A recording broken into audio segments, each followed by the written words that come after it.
Number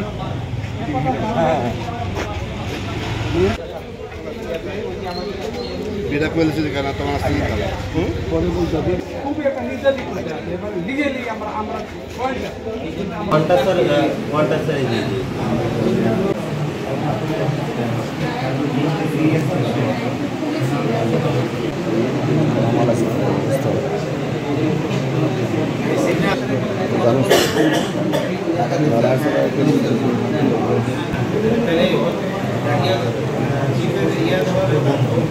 সাধারণ কিছু ট্রিটমেন্টের জন্য এখানকার চিকিৎসক এবং চিকিৎসা সহকর্মী যারা আছে, চিকিৎসা সহায়তা দেন যারা, তাদের মাধ্যমে আমরা এই জায়গায় চিকিৎসা সেবা প্রদান করছি বা সামনে থেকে করব।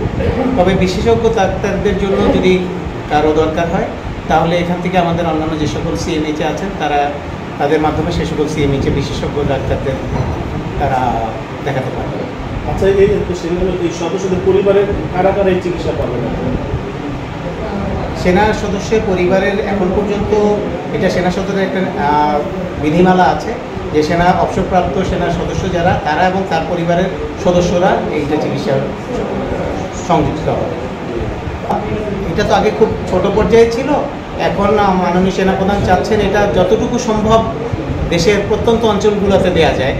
সারা বাংলাদেশে বলতে আমরা তো আজকে দেখলেন আজকে 30টা ফার্মেসিতে হলো, এরকম পর্যায়ক্রমে বিভিন্ন জায়গায় বা সারা বাংলাদেশের প্রান্তিক পর্যায়ে এটা পৌঁছে দেওয়ার চেষ্টা করা হবে।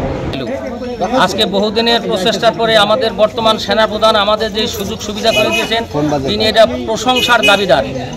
এবং এখানে নৌবাহিনী, বিমান বাহিনী এবং আর্মি এবং এয়ারফোর্স, নৌ বিমান এবং এমওডিসির লোকদের চিকিৎসা করা হবে এখানে এবং ফ্যামিলি সহ।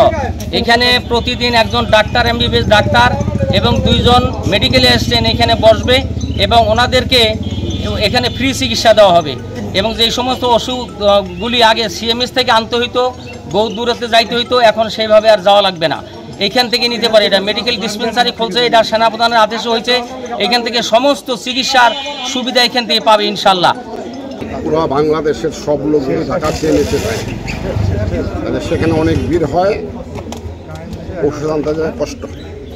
এই জন্য সরকার এই জিনিসটা উপলব্ধি করতে পারে, প্রত্যেক জেলায় জেলায় একটা রেজিস্ট্রি করার চিন্তা ভাবনা করছে। সেই মোতাবেক আজকে 30টা উদ্বোধন হইল, এর আগেও কিছু হয়েছে, আগামীতে আরও হবে। এটা তো আমাদের উপকার হয়েছে, আমরা নিজের জেলার থেকেই আমাদের ওষুধটা আমরা নিতে পারবো, চিকিৎসা করাইতে পারবো।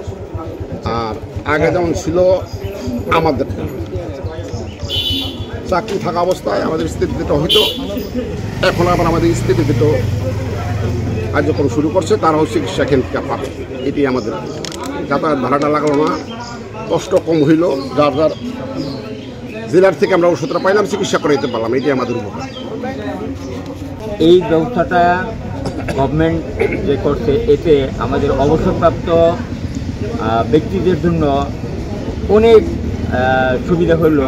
যেহেতু আমাদের যেতে হতো মাদারীপুর অথবা ফরিদপুর বা ঢাকা, এখন আমরা শহীদপুরবাসী, শহীদপুরেই এই চিকিৎসাটা পাবো। এটা আমাদের অবসরপ্রাপ্ত সকল সৈনিকদের জন্য অনেক উপকারের ব্যাপার হচ্ছে। যদি আমরা দূরে অন্য কোথাও জেলায় ফরিদপুর বা ঢাকা বা কোথায় যেতাম, তাইলে সময় আমাদের নষ্ট হইতো, আর্থিকটা তো হয়, সময় নষ্ট হইতো, কষ্ট হইতো। এখন আমাদের জন্য ভালো শহীদপুরে আসলে আমরা পাবো সুযোগ সুবিধাটা। ইতিপূর্বে ছিল না যেটা, যেমন শুধু আমরা সেনাবাহিনীর যারা চাকরি করছি তারই আমরা সুযোগটা পাইতাম মেডিসিনের।